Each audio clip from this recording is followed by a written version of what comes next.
बाजूला भूत नाचतात, वेताळ नाचतात आणि त्यामध्ये उमापती हर्षयुक्त आहे. म्हणजे विक्षेपात समाधानी आहेत. सगळीकडून अनुकूलता आहे त्यात समाधान. अहो स्वभाव आहे हा का पुरुषार्थ आहे का? पण सगळ्या बाजूने विक्षेप तरी जीवन समाधानी, हा मात्र पुरुषार्थ आहे. तुकाराम. आणि मग एक आहे साधूच्या अशा जीवनाचा जीवाला काय वाटतो? हेवा वाटतो. काय तुकाराम महाराजाचं जीवन? चिंता नाही, भीती नाही, आणि काय जीवन समाधानी. हरीची भक्त नाही भय चिंता, हरीची भक्त नाही भय चिंता, हरीची भक्त नाही भय चिंता, हरीची भक्त नाही भय चिंता, दुःख निवारित नारायण, दुःख निवारित नारायण, नलगे वाहने नलगे वाहने संसार उद्वेग, नलगे वाहने संसार उद्वेग, नलगे वाहने संसार उद्वेग, नलगे वाहने संसार उद्वेग, नलगे वाहने संसार उद्वेग, नलगे वाहने संसार उद्वेग, नलगे वाहने संसार उद्वेग. भीती नाही आम्हाला, चिंताही नाही. मग अशा साधूच्या जीवनाचा काय वाटतो? हेवा वाटतो. काय हे जीवन आहे, काय यशस्वी जीवन आहे. आणि मग नियम एक आहे, कोणाचं जीवन विशेष वाटलं की त्या जीवनाबद्दल हेवा वाटणं हा स्वभाव आहे मानवी जीवनाचा. पण संसारातली माणसं आपल्या जीवनाच्या यशस्वीतेचं सूत्र कोणी कोणाला सांगत नाही. तुम्ही पुण्यामध्ये जर आले तर जोशाचा वडा प्रसिद्ध आहे. जोशी वडा. नाशिकला गेले तर कोंडाजीचा पेढा प्रसिद्ध आहे. जे खवई इथं बी आहेत म्हणायचं. कोंडाजीचा काय प्रसिद्ध आहे? मथुरेचा पेढा प्रसिद्ध आहे. प्रत्येक भागाचं काही ना काही प्रसिद्ध असतं. पण त्या जोशी वड्यावाल्याला जाऊन विचारा किंवा त्या कोंडाजी चिवडावाल्याला जाऊन विचारा, तुझी रेसिपी सांगतो का? सांगतो का? माझ्या यशस्वीतेचं सूत्र जीव जीवाला सांगत नाही. का सांगत नाही? कारण मी ज्या उंचीवर आहे त्या उंचीवर हा यावा एवढी अंतःकरणाची व्यापकता जीवाची नाही. मी ज्या उंचीवर आहे त्या उंचीवर हा यायला पाहिजे हे जीवाला वाटत नाही. वाटत. पण ऐका, संतांना मात्र ते वाटतं. विचारू महाराजांना, महाराज मला भीती नाही, चिंता नाही. पण का नाही? महाराज म्हणतात मनोनी चिंता नाही, मनोनी चिंता नाही. आणि न भेव गर्भवासा, न भेव म्हणजे आम्ही भीती नाही आणि आम्हाला चिंता नाही. पण का नाही? म्हणजे म्हणून नाही. का नाही? आम्ही दास आहेत म्हणून नाही. काय प्रमाण दिलं महाराज तुम्ही आता? हरीचिया भक्ता नाही भय चिंता. आम्ही हरीचे भक्त आहोत. हरीच्या दासा काही भय नाही त्रैलोकी. हरीच्या दासा भय बोलो ऐसे बोलो तेही नाही. हरीच्या दासा चिंता अघटित हे वार्ता. आम्हा भय चिंता नाही. हा बळीयाचा अंगसंग झाला आता. नाही भय चिंता. तुका म्हणे सगळ्यांना पाठ असणारं प्रमाण मोकळ्या मनानं म्हणा. हरी आला हाता. चिंता आम्हाला भीती नाही आणि आम्हाला चिंता नाही. का नाही? आम्ही दास आहेत म्हणून नाही. पण महाराज तुम्ही दास आहेत म्हणून नाही, मग आम्ही पण दासच आहेत ना. तुम्ही दास थोडी, आम्ही पण दास आहेत. आपण दास आहोत की नाही? प्रत्येक जण दास आहे. मग आम्ही दास आहोत आणि तुम्ही दास आहात. तुम्हाला भीती चिंता नाही आम्हाला आहे. त्याचं कारण काय? ज्ञानोबराच्या 2 ओव्या सांगतो म्हणजे लक्षात येईल. आपण कोणाचे दास आहोत आणि ते कोणाचे दास आहेत. ज्ञानेश्वरी ज्ञानोबरा प्रत्येक अध्यायात कुठं ना कुठं हा शब्द वापरतातच. म्हणे निवृत्ती दासू. गुरुवरे फुले बाबाई चिंतन करायचे आणि आपण आधीची प्रकृतीचे पायी वरी भोगाला गी रंक. आम्ही प्रकृतीचे पाईक आहोत, म्हणजे आम्ही प्रवृत्तीचे दास आहोत आणि ते निवृत्तीचे म्हणजे देवाचे दास आहेत. हा फरक आहे. म्हणून त्यांचं दास्यत्व त्यांना भयरहित करतं आणि चिंतारहित करतं, आणि आमचं दास्यत्व उलट भयात घालतं आणि चिंता वाढवतं. म्हणून आम्हाला चिंता नाही, आम्हाला भीती नाही, आम्ही दास आहेत म्हणून. पण तुम्ही कोणाचे दास आहात त्याचे काही विशेष आम्हाला सांगा. मग त्या आम्ही ज्याचे दास आहोत आणि ज्याच्या दास्यत्वामुळे आमच्या जीवनात भय चिंता नाही त्याचे 5 विशेष महाराजांनी अभंगाच्या पहिल्या चरणात. अरे भोले भाविक है जुनाट भोले भाविक है जुनाट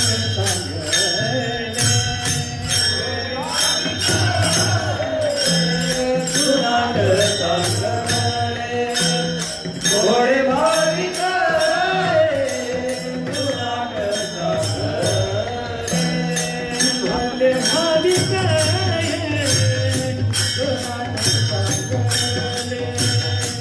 भोले भाविक भोले भाविक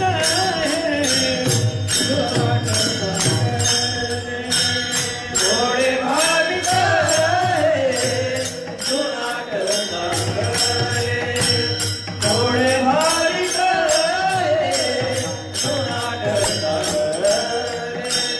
होय कैसा केला भक्ती भावे होय कैसा केला भक्ती भावे मनवनी चिंता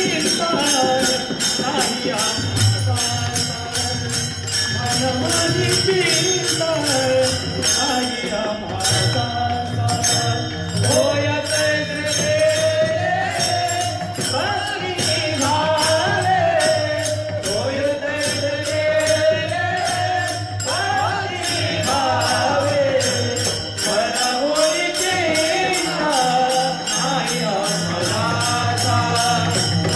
मनवनी चिंता नाही आम्हाला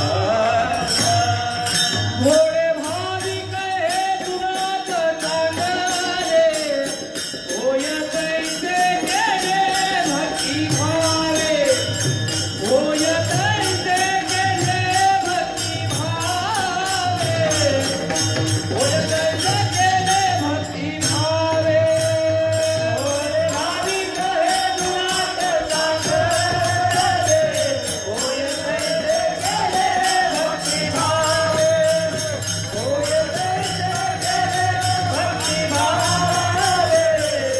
होय कैसे गेले भक्ती भावे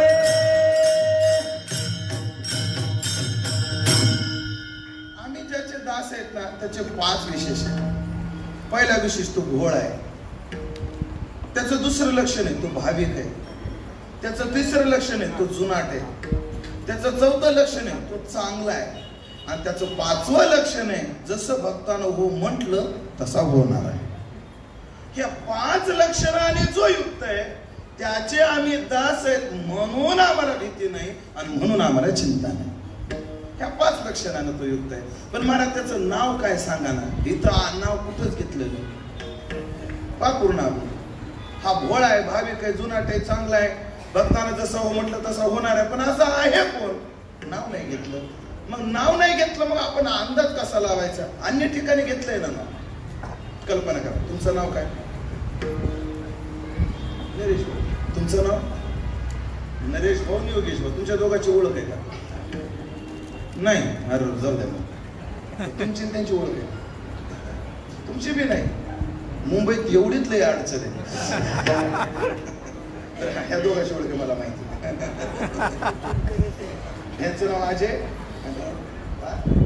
हरिद्वार होते ना. आता पण तुमच्या दोघांची ओळख आहे. अजय पाटील कोण्या गावचे? मांगरूळचे ते आहे. आणि मग अजय पाटील तुम्हाला जेव्हा जेव्हा भेटतात तेव्हा ते म्हणतात का आम्ही मांगरूळचा? नाही. एकदा सांगितलं त्यांनी पहिली भेट जेव्हा झाली तुम्हाला कळाले की मांगरूळचे आहे. पण घडी घडी विचारायची गरज आहे का? नाही. कारण तुम्हाला ते माहिती आहे कारण त्यांनी एकदा तुम्हाला सांगितलेलं आहे. तसं तुकाराम महाराजांनी 1000 वेळा मी कोणाचा दास याचं नाव सांगितलेलं आहे. मग आज सांगितलंच पाहिजे असा काय आग्रह आहे? अनेक ठिकाणी सांगितलं. नुसती प्रमाण देतो आता आम्ही ज्याचे दास, आम्ही कोणाचे दास आहोत? जो पंढरीत राहतो तो. मग तो पंढरीचा कोण आहे? नोकर आहे का मालक आहे? आम्ही दैवाचे दास पंढरी रायाचे. तो पंढरीचा मालक आहे. आपण त्याचं नाव काय? धन्य आम्ही जन्मालो दास विठोबाचे झालो. अनेक ठिकाणी महाराजांनी नाव सांगितलं. मग आज सांगितलंच पाहिजे असा काही आग्रह नाही. मग तुकाराम महाराज 5 लक्षणं ज्याचे दास आहेत तो कोण आहे? आणि ह्याची 5 लक्षणं देतात. वळा, भावी, जुना, चांगला आणि भक्तानं जसा हो म्हटलं तसा होणारा. ही 5 लक्षणे आहेत. मी एवढ्याचाच राहिलेल्या वेळात विचार करणार आहे. खरं तर भोळ्यातच सगळं गोळा करणार होतो, पण चला एक लक्षण सांगत राहतो. जिथं आपला वेळ गोळा होईल तिथं आपण थांबायचं. मला आल्याबरोबर चोपदार म्हणले कीर्तन लांबवायचं नाही, 10:30च्या पुढे जायचं नाही म्हणले.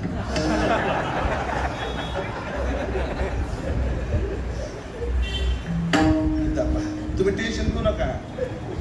मी 10:30 वाजवणार नाही, 10:25 लगेच सोडणार आहे. मी काय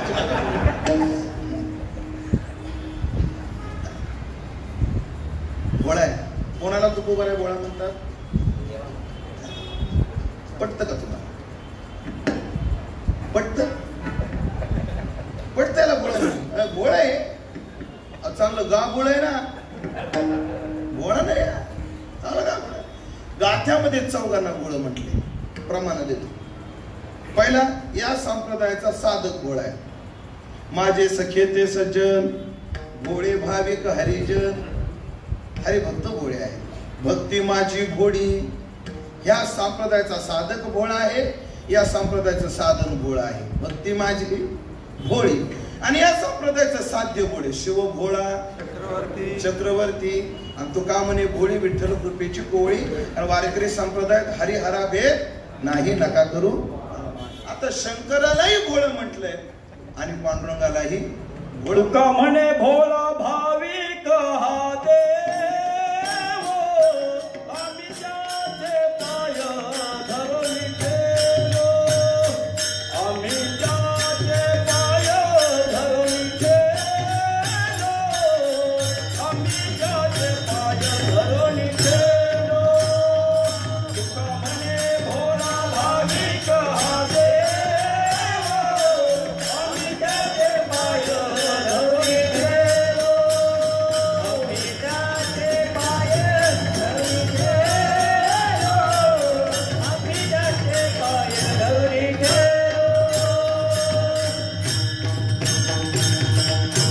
तुका म्हणे भोळा भाविक हा देव, आम्ही त्याचे पाय धरून ठेवलो. हा भोळा आहे. अहो पण भोळ्या पण कस काय पटून द्या. नाही प्रतिज्ञा मात्रेनं वस्तुस्थिती आपली तू लक्षण प्रमाणात द्या. पटून द्या भोळ. त्या भोळ्याचं लक्षण काय, याला कसं भोळ म्हणायचं? खरं सांगू का, शंकरजी भोळे बरं तसे पटत नाही भोळ, पण मी पटून देणार आहे भोळ तसे. शिवजी किती भोळे. त्या शिवरात्रीच्या प्रकरणामध्ये त्यांच्या भोळेपणाचे पराकोटीचं उदाहरण सांगितलं. शिवजी काय आहेत? भोळे. किती भोळे. रावण मागो केला पार्वती कारणी, तो देताना म्हणे हे केन द्यावे. म्हणजे रावणानं बायको मागितली तर आपली बायकोही दिली. एवढे शिवजी काय आहेत? भोळे. हा भोळा पण तेवढा नाही. ये बाई शेजारी लागली. काही अकडे का नाही काही आवरण जरा पोराला. किती वाटते तुमचा गणेश? आवरण झाला. काय केलं माझ्या पोराने? काय केलं? रोज क्रिकेट खेळतो आणि आमच्या काचा पडतो. आमच्या बंगल्याच्या काचा पडतो. किती वेळा बदलायच्या? तेच करत राहायचं का आम्ही? नाही हो का. असं द्या ताई, जरा ते भोळे. भोळे तुमच्या कस काय नाही पुढत? पण तेवढे भोळ नाही. तसं शिवजी भोळेच. भोळा पण तेवढा नाही. पण भोळा मी पटवून देत तुम्हाला. तेवढे नाही. कसे? पुराणातलं उदाहरण आहे. जसा एक भक्त शंकराला बायको मागायला गेला आणि देऊनही टाकली, तसा एक भक्त यालाही बायको मागायला आला होता. न कडे ओ माओ मुनी मागे एकी अंतुरी, 60 संवत्सरा जन्म तया उदरी. नारदानं बायको मागितली की नाही? देवा आणि काय त्या हाताने कपडे धुवायचा लय कंटाळा आला. देव म्हणले मग एखादी वॉशिंग मशीन घेऊन देऊ का? तेव्हा तुमच्या लक्षात कसं येत नाही? म्हणे देवा स्वयंपाक करता येत नाही, मधुकरी मागायची लाज वाटते, मग मेचा डबा लावून देऊ का? तेव्हा तुमच्या लक्षात कसं येत नाही?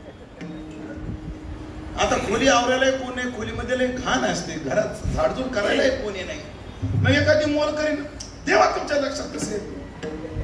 नेमका नारदा तुम्हाला पाहिजे काय?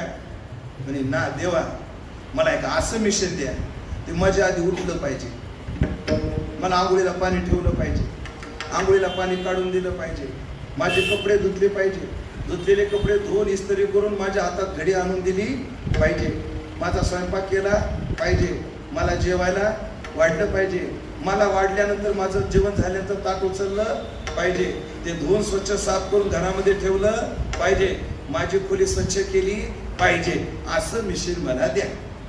असं मिशन आहे का? का तुमचं मिशन असं नाही? असं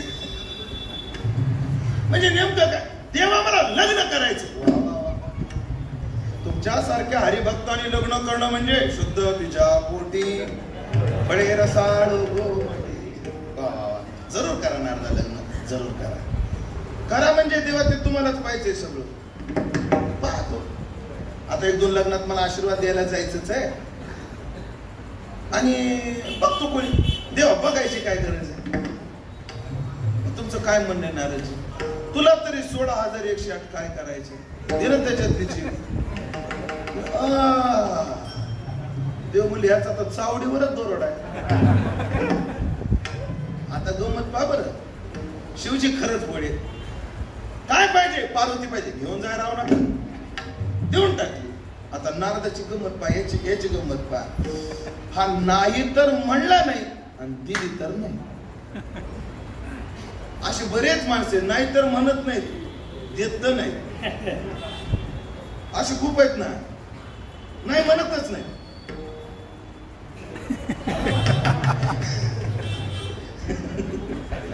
आणि देत नाही.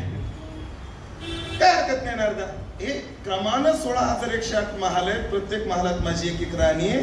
ज्या महालात मी नाही ती घेऊन जा. लगेच नारदाने असा धोत्राचा चोंगा इकडे विना इकडे धरला आणि चिंग चिंग चिंगाट. आमच्या वैद्य बाबाचा शब्द आहे बरं हा, पण मी चिंग चिंग चिंगाट मुलं, झिंग झिंग झिंगाट नाही मुलं, ध्यानात ठेवा. नारदाची चिंग चिंग कशी पळाली असती? मला कल्पना सुचली त्याशी महाराज. कल्पना काय सुचली? नारदजी विना घेऊन कसे पळाले असतील? ज्ञानोबराच्या रिंगणात विनेकरी पळतात तसे. ज्यांनी पाहिलं त्यांना लगेच लक्षात आलं ते कसे पळतात.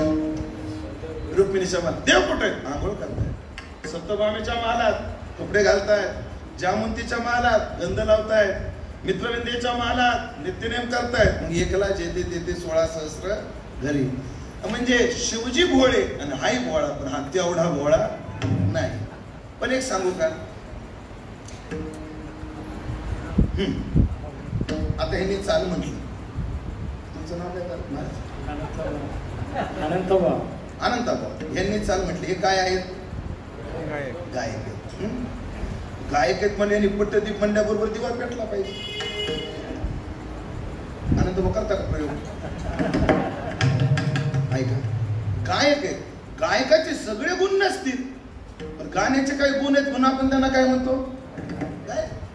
मी असं ऐकले मृदंगाच्या बाबतीत गज झंपा नावाचा एक ताल आहे, 64 मात्रेचा गज झंपा. उन्मत्त हत्ती झाला आणि तो जर मृदंग वाजवला मृदंगावर, तो उन्मत्त झालेला हत्ती जागेवर उभा राहिला. वाजून दाखव. नाही तुमचंच नाही, मी माझ्यावर बी येणार तसं करू नका. आता मी काय आहे? कीर्तनकार आहे. गाथा ज्ञानेश्वरी सगळंच पाठी का मला? नाही. सगळं जरी नसलं तर काही अंग आहेत म्हणून मी कीर्तनकार आहे, काही अंग आहेत म्हणून मृदंगाचार्य आहेत, काही अंग आहेत म्हणून गायक आहेत. तसे सगळ्या अंगानं भोळ नसेल पण काही अंगानं आहे ना. मग कोणत्या कोणत्या अंगानं भोळ आहे 3 लक्षणं सांगतो भोळ्याचे आणि ही गोळा करतो विषय. भोळ्याचं पहिलं लक्षण आहे का? भोळं म्हणायचं कोणाला? ज्याला व्यवहारात वागायचं कळत नाही त्याला भोळं म्हणतात. आम्ही एका गावात कार्यक्रमाला गेलो. आमचे गुरुबंधू त्यांचं कीर्तन चालून मी टाळ घेऊन होतो साथ करायला. आणि कीर्तन सातारा जिल्ह्यात पाटण तालुक्यात. आणि कीर्तन रंगात आलं आणि पोरग येऊन बसलं. वाकडे तिकडे हात पाय त्याचे. आणि कीर्तनकाराकडून थोडा जरी विनोद झाला महाराज ते उभं राहायचं. कोण? ते पोरग असं कमरेवर हात ठेवायचा, एक हात पुढं करायचं आणि म्हणा गबरू काय भारी बोलणार. घडलेली घटना आहे बरी, तू सांगतो घडलेली घटना आहे. गबरू काय भारी बोलणार. आणि मग ते फार विक्षेप व्हायला लागला. मी त्या संयोजकाला म्हटलं काय समजून घ्या म्हणे महाराज ते थोडं भोळ आहे. ज्याला कुठं कसं वागायचं कळत नाही ते काय आहे? भोळ आहे. म्हणजे भोळ्याचं घरी पाठवा ना. नाही ना म्हणे पाठवतायत. मग काय सरपंचाच आहे.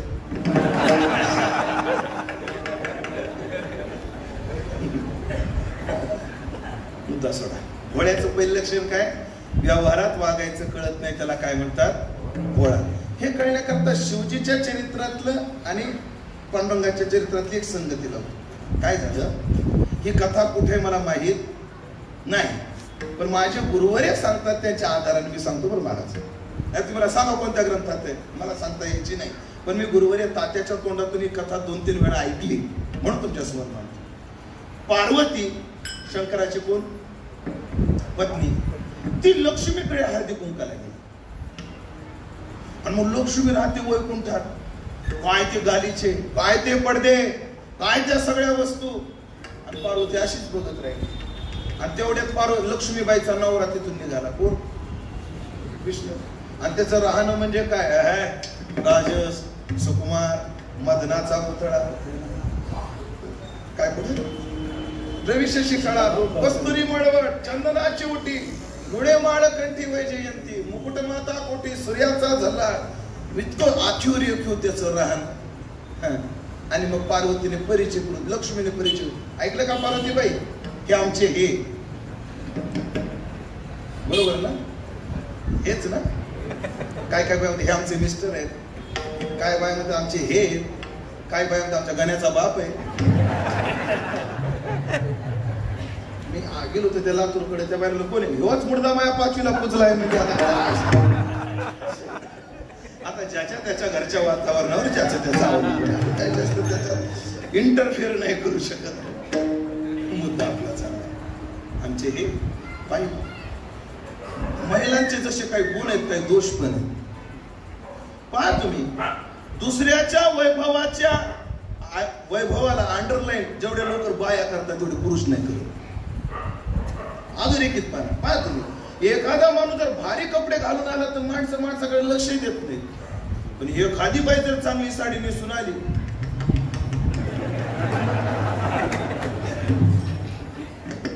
त्याच्या कमेंटली भारी असतात.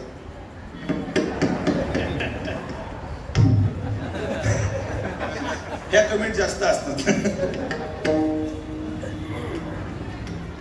बाया जेव्हा श्रीमंताच्या घरी जातात तेव्हा नुसत्या जाऊन येत नाहीत, वासनेची गाठोडे घेऊन येतात.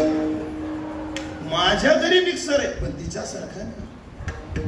माझ्या घरी कुकर आहे पण तिच्यासारखा नाही. मलाही गंठन आहे पण तिच्या एवढं.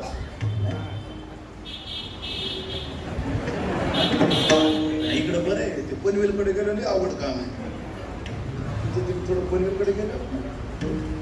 एक बाई माझ्या दर्शनाला आली तिकडे त्या उरणकडे महाराज त्या बाईच्या गोळ्यामध्ये ते गंठन आणि ते पायंडर्स म्हणतात काय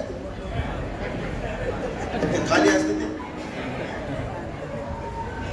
बेंटल काय असते ते पदक म्हणतो. जाऊ दे आपलं सोप्या प्रश्न. महाराज ते प्लेट एवढं होतं. चांगले पोहे खाताना फक्त असं करायचं त्याच्यात.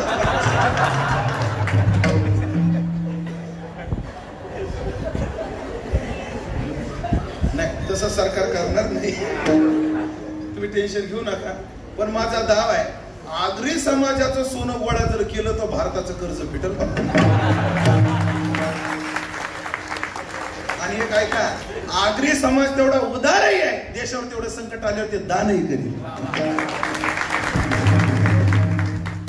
मुद्दा माझा चाललाय आणि तिथे जरा वेळ जास्त चाललाय, जरा धावत घेतोय. पार्वती आहे, पार्वतीनं सगळं पाहिलं ते वैभव. आणि लक्ष्मीबाई, या रविवारी मी आले, पुढच्या रविवारी तुम्ही आमच्या घरी आले पाहिजे हळदी कुंकाला. आणि एकट्यानं नाही यायचं, मालकाला घेऊन यायचं. आणि घरी आली पार्वती, लागली भांडे आपटायला. पार्वती घरी आली की भांडे सापडते. भांडे का आपटते? पु ल देशपांडेंनी गोड कारण सांगितले. पुलंचा एक लेख वाचला होता मी, त्याच्यात होतं बाया भांडे का आपटतात राग आल्यानंतर. म्हणे भांड्यावर असतं नवऱ्याचं नाव,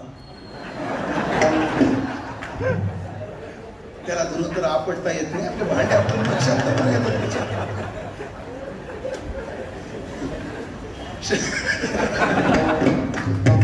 शंकराने विचारलं काय झालं पार्वती? काय म्हणजे बघा त्या लक्ष्मीबाईचं घर.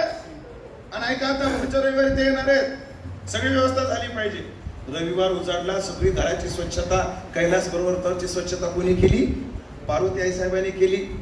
आणि शंकरजी सकाळी उठले बसले, श्रीराम जय राम जय जय राम, श्रीराम जय राम जय जय राम, श्रीराम जय राम जय जय राम, श्रीराम जय राम जय जय राम, श्रीराम जय राम जय जय राम. भजन करत बसले.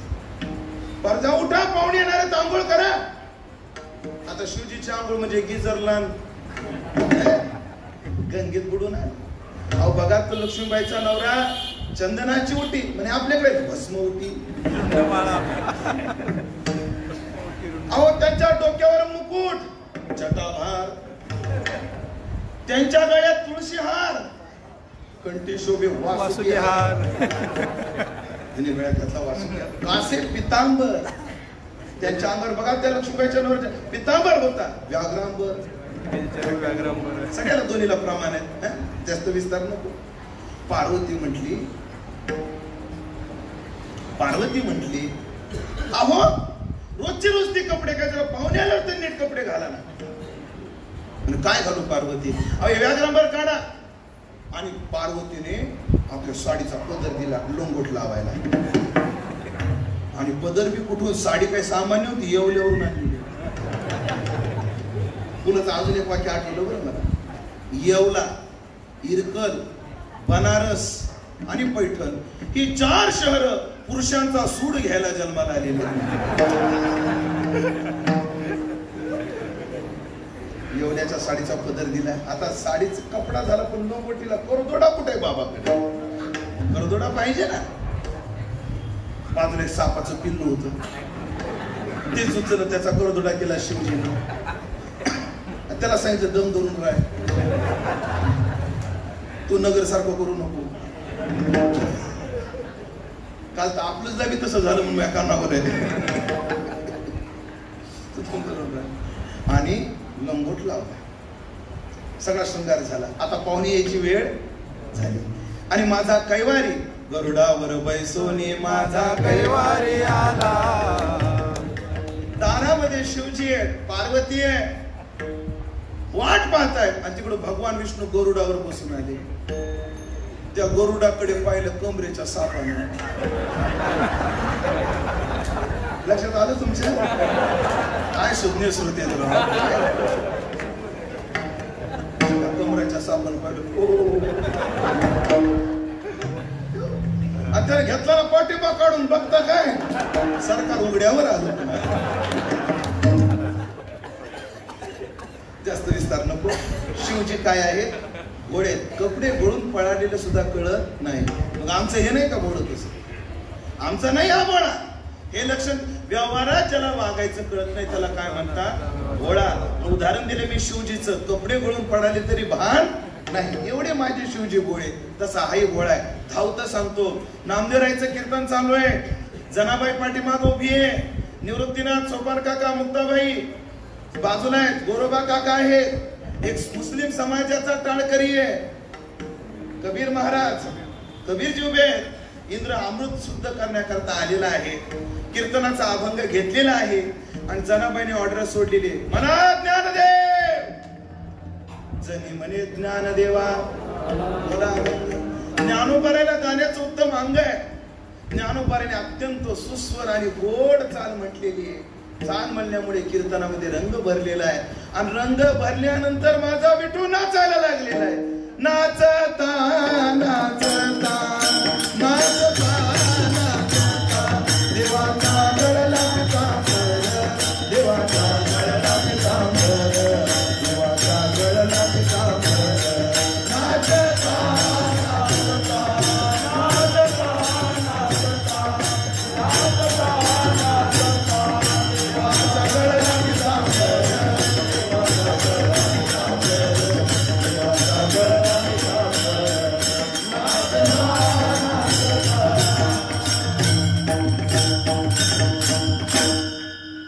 नाचता नाचता नाचता देवाचा घडला पितांबर. डोंगरी ज्योती बाजूला देवा देवा खाली बघा ना. देवा मी नका बोलतो काय देतो देवा खाली तरी देव सावध होईना. सावध होई देवा ऐसे बोले कबीर. शेवटी सावता महाराज आले. देवाचा मनगट धरलं. देवा खाली बघ ना. साधू या संतांनी देवाला धरले मनगटी आणि तेव्हा काय झाले म्हणून या दचकली जगजेठी. म्हणून मला सांगा भोळ्याचं एक लक्षण आपण केलं.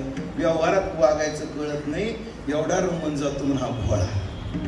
मला अजून 2 लक्षणं करायची आणि मला वाटतं भोळा शब्द सांगू आपण. बाकीचा अभंग सरळ सांगून जातो. अजून भोळ्याचं एक लक्षण. भोळं कोणाला म्हणतात? थोडं दिलं तरी जे खुश होतं त्याला भोळं. लेकरं भोळी असतात. कोणी पाहुणा आला तर लेकराच्या हातात पाहुण्याने पैसे दिले पाहिजे असं बायांना वाटतं. तुम्ही कबूल नका करू पण हे खरंय. मला आनंद नको. एका घरी गेलो मी. आता आम्ही काय त्या भानगडीत नसल्यामुळे आमच्या ते लक्षात येत नाही ते शिष्टाचार काय पाळायचे ते नाही लक्षात येत. काय करावं आता मी निघालो. लेकराच्या हातात काय द्यायला पाहिजे मी काही दिलंच नाही. तेवढे त्याचे पोराला मार. ए बाळ्या महाराज आहेत. महाराजाकडून कुठं गोळ्या औषधाला पैसे घ्यायचे असतात. मग माझ्या लक्षात आलं दिली पाहिजे. मी खिशात हात घातला. शरद महाराज चिल्लरच नाही सगळ्या 500 हात घातल्यामुळे दिल्याशिवाय गत्यंतर नाही. आता काय करतात दिले पैसे बघता काय गेले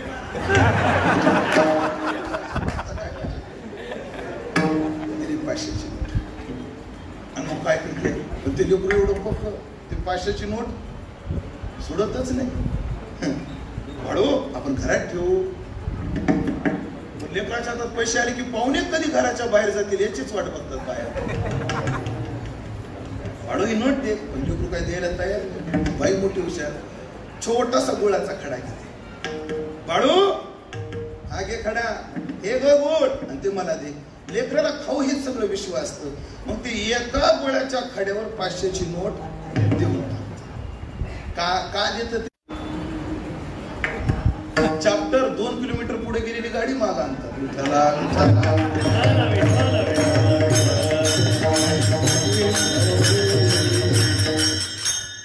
ज्यांच्या लक्षात आलं त्यांना धन्यवाद.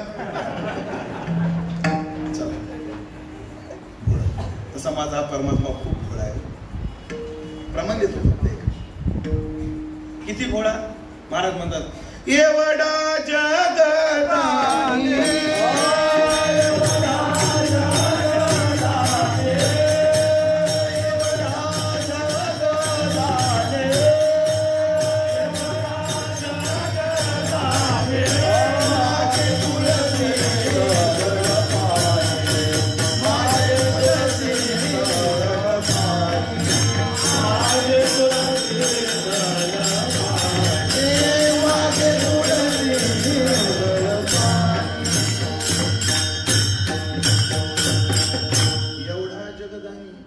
जगाचं दान करणारा पण संतुष्ट कशात होतो. मागे तुळशीदळ पाणी म्हणून भोळा. आणि आता शेवटचं एक लक्षण सांगतो. भोळं कोणाला म्हणतात हे लक्षण मात्र फार ऐकण्यासारखं आहे. हे लक्षण मात्र फार जीवनात गांभीर्याने घेण्यासारखं आहे. लक्षण काय? भोळं कोणाला म्हणतात ऐकताय ना? लक्ष देऊन ऐका. भोळं कोणाला म्हणतात? ज्याला कोणीही फसवतं पण जो कोणालाच फसवत नाही त्याला भोळं म्हणतात. ज्याला कोणी फसवतो पण तो कोणाला फसवत नाही, त्याला काय म्हणायचं? बायको नवऱ्याला म्हणाले, अहो तुम्ही लयच भोळे, तुम्हाला कोणी फसवत? रोज म्हणायचं. काय भाजीवाला फसवतो तुम्हाला, दूधवाला फसवतो, तुम्ही फारच भोळे, तुम्हाला कोणीही फसवतो. तो ऐकून ऐकून कंटाळून, खरंच मी फारच भोळा आहे, मला कोणी फसवतो? सुरुवात तुझ्या बापानं केली मला.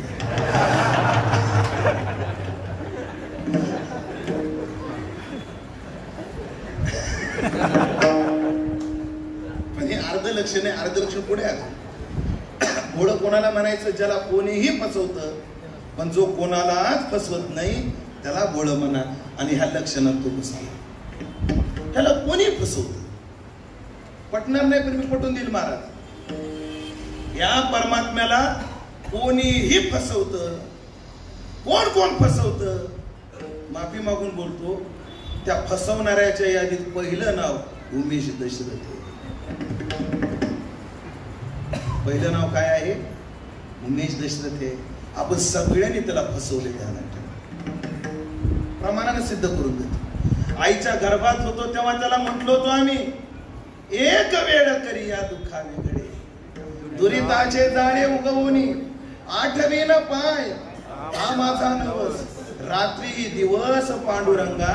हा शब्द आम्ही तिला दिला होता, पण हा शब्द कोण कोण पाळतं तेवढं सांगा. आठवतो आम्ही त्याला? रात्रंदिवस आठवतो आपण त्याला? आठवतो? नाही आठवत.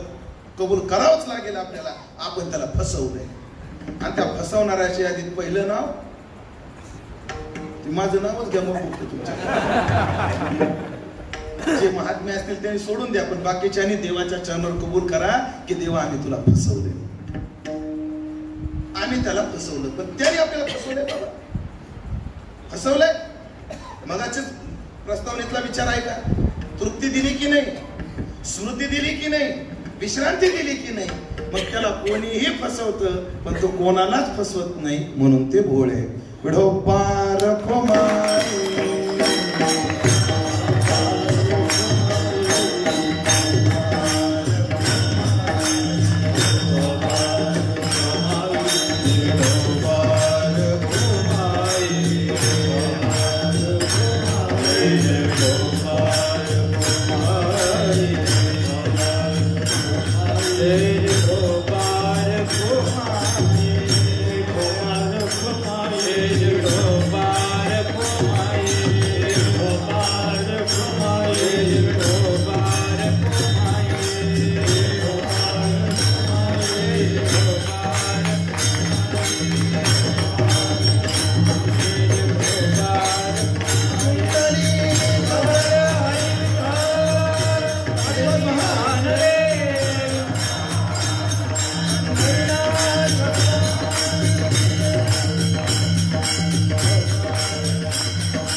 काय आहे? भोळा आहे. दुसरं पद आहे तो भाविक आहे. भाविकेला काय म्हणायचं? महाराजांनीच उत्तर दिलं, देव भाविक भाविक होय दासाचा सेवक. हा आपल्या दासाचा सेवक होतो म्हणून ह्याला काय म्हटलंय? भाविक. होतो की नाही दासाचा सेवक? दास सेवकाचा होय साचा अंकित, दास्य करी दासाचे उणे नसा हे तयाचे. आणि मग कोणा करता काय दास झाला? श्रीखंड होऊन नाथांच्या घरी 36 वर्ष कावडीने पाणी भरलं. महाराज दामाजी पंथा करता काय झालं?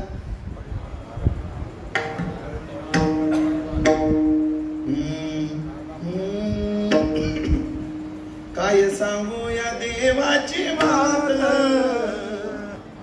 झाला महार पंढरीनाथ. खळखळावो दिल्या मोहरा, याची मोजून पावती करा. चमकल्या सकळांच्या नजरा, सकळांच्या नजरा. खाली जोहार, खाली जोहार दरबारात, झाला महार पंढरीनाथ.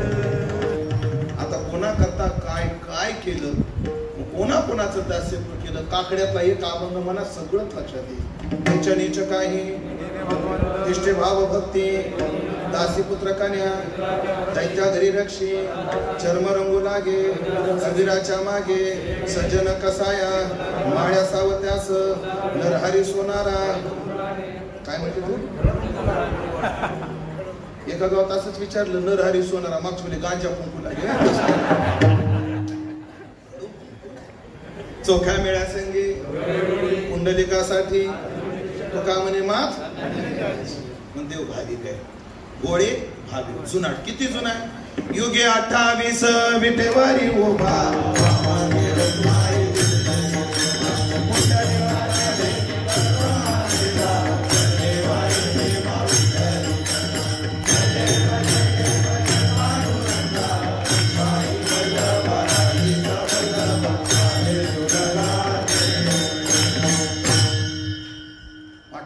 झाली. महाराज एक प्रमाण नामदेवाचे योग्य झाली 28 भामदास महाराजांचं. आणि नामदेवाच्या समाधीत एक प्रमाणे देव म्हणे कथा परिस आम्ही होतो पंढरीस कोट्याने कोटी युगात अनंत कल्प गेले एवढा जुना जुनाट जुगादीचे आणि गोडे भाविक जुनाट चांगले. ह्याचं काय चांगलं? ह्याचं सगळं चांगलं. आदरम मधुरम वदनम मधुरम. महाराज त्याच्यातलं एक वल्लभाचार्याने टाकलेलं पद एवढं अंगावर काटा आणतं. वमितम मधुरम याची उलटी सुद्धा चांगली. चांगले नाम गो मटे रूप. ह्याचं गाव चांगलं, ह्याचं नाव चांगलं, ह्याचं सगळं ह्याचं सगळं चांगलं.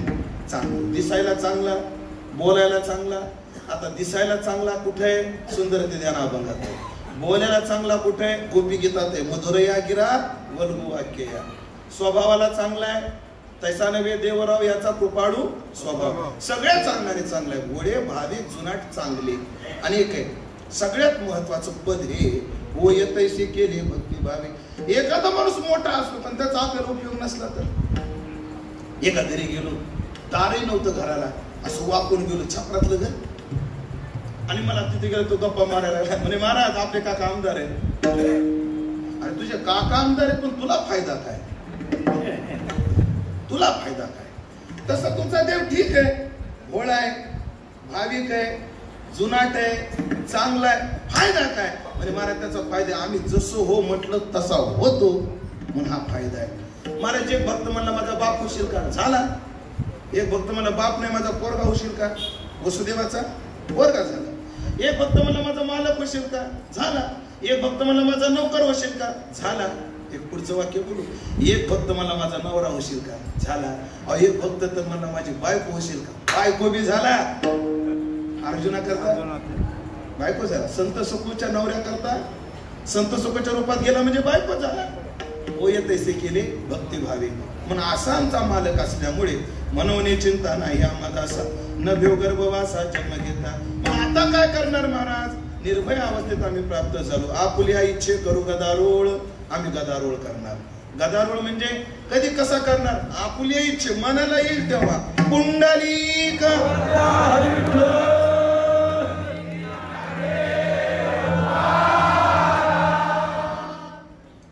कधी मनाला येईल तेव्हा करू आम्ही.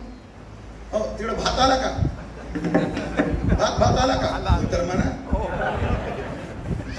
बासुंदी गुलाबजाम पोचले का? इकडे करायची का सुरुवात? बोला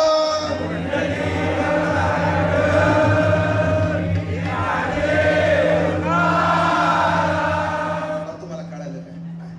तो आपला एक वारकरी गेला. अरे अरे वाईट झालं. त्याला पोहोचवलं पाहिजे. त्याला माडावर बांधलं उचला आणि बोला.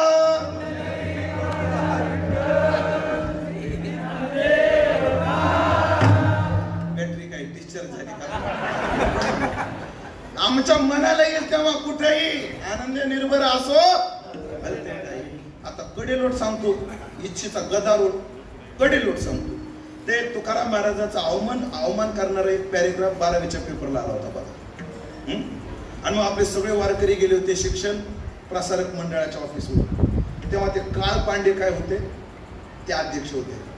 आणि तात्या वगैरे आम्ही सगळे वारकरी होतो. आणि मग ते अहो तसं नाही. ती एक कवी कल्पना आहे. कवी कल्पना म्हणून स्वीकारा. एखादा कवी आपल्या बुद्धीने काहीतरी करू शकतो. असं काही त्यात बिघडत कुठं एवढं काही त्याच्यात गैर नाहीये.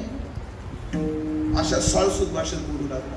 तेवढ्यात आमच्या एका वारकरीने पता उलटी केली फिरवली आणि बोला आपुले इच्छे करू गदार भोगू सर्व काळ सर्व सुख भोगणार आणि सर्व काळामध्ये भोगणार. पण महाराज तो तिकडे तुम्ही इकडे तसं नाही. तो का म्हणे आम्हा देवाचा सांगा काही विसंबत येणेरा आम्ही त्याला विसरत नाही ना तोही आम्हाला विसरत नाही. असा आमचा मालक असल्यामुळे आम्हाला चिंता नाही, आम्हाला भीती नाही, आम्हाला जगण्याची चिंता नाही, मरण्याची भीती नाही, म्हणून आमचं जीवन आनंदी आहे. मग तात्पर्याने पहा, आम्हाला जीवनामध्ये जर जगण्याची चिंता घालवायची असेल, मरणाची भीती घालवायची असेल आणि जीवन जर आनंदी बनवायचं असेल तर कोणाचं दात झालं पाहिजे? जो भोळा आहे, जो भाविक आहे, जो जुनाट आहे, जो चांगला आहे आणि भक्तानं जसं हो म्हटलं तसा होणार आहे त्याच. ज्ञानेश्वर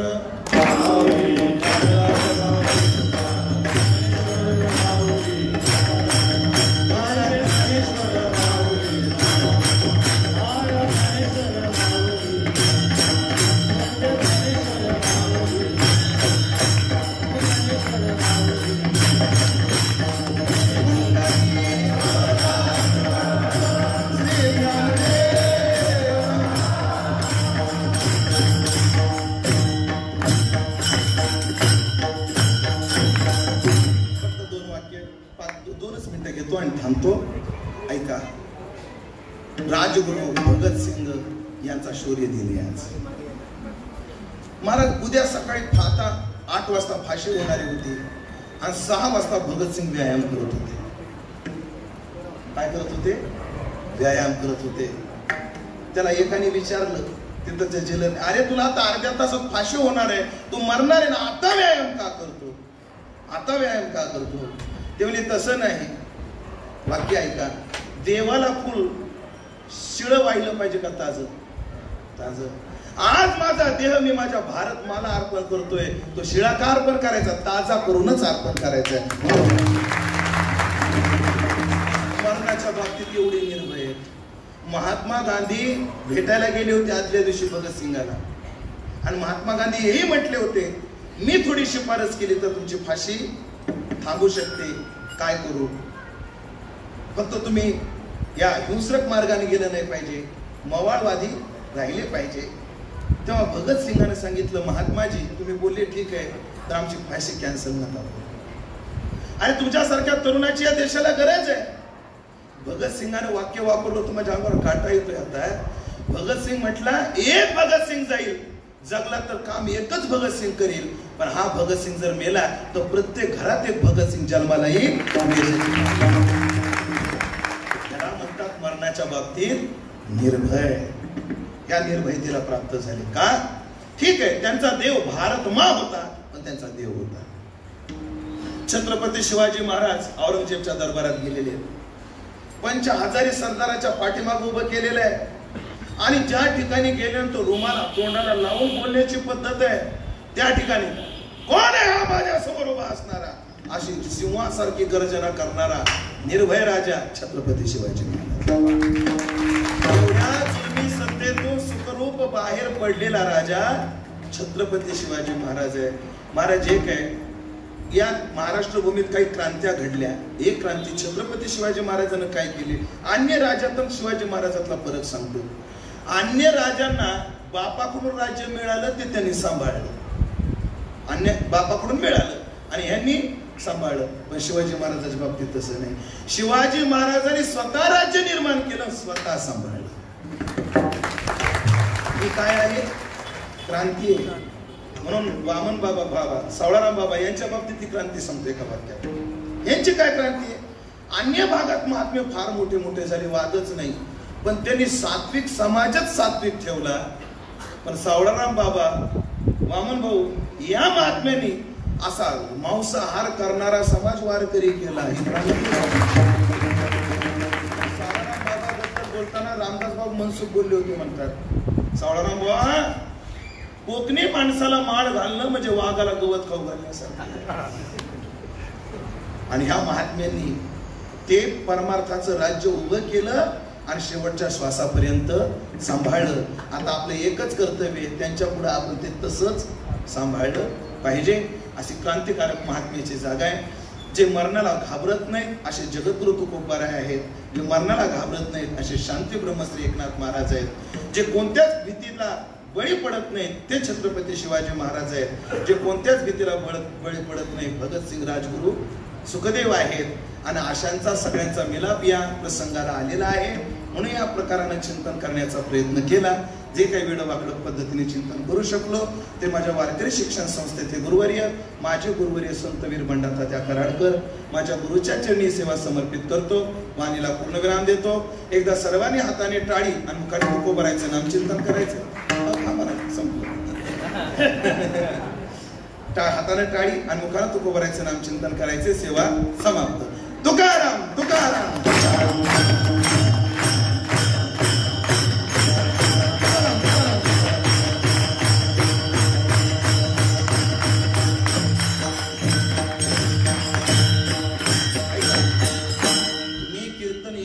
सुद्धा लांबवलेलं नाही. आता 9 ला 5 मिनिटं कमी आहेत त्या घड्याळ्यात